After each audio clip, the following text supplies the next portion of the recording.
Iran has lived inside the US regime change playbook for 73 years. In 1951, Mohammad Mossadegh, who was Iran's democratically elected prime minister, moved to nationalize the Anglo-Iranian Oil Company. The Anglo-Iranian Oil Company still exists today. You know it as BP.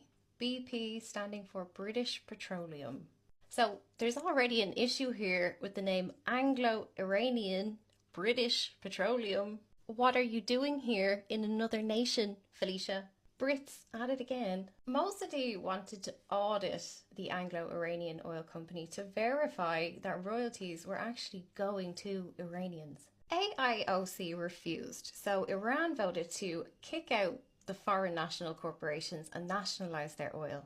The contracts that AIOC operated in Iran in the 50s were violent exploitation. Iranians got minimal royalties while Britain extracted massive profits.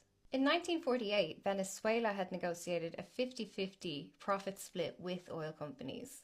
Mossadegh proposed the same, and the British refused. And the British organised a global boycott against Iranian oil. The British Prime Minister at the time, Clement Attlee, had considered seizing the world's biggest oil refinery by force, but chose this economic strangulation instead. And it worked.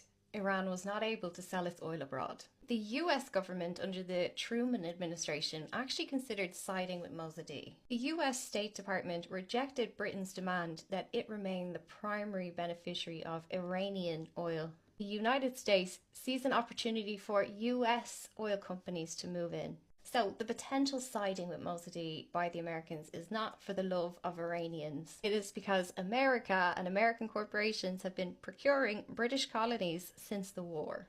Then in 1953, Winston Churchill comes back.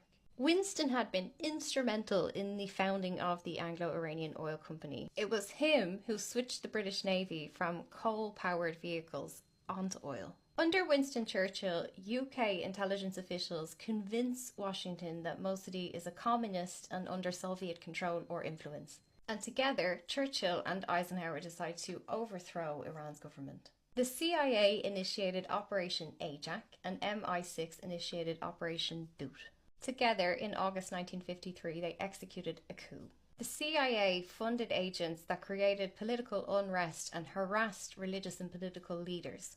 They ran huge disinformation campaigns and Mossadegh gets overthrown. In the name of freedom and democracy, they restore the Shah, a dictator.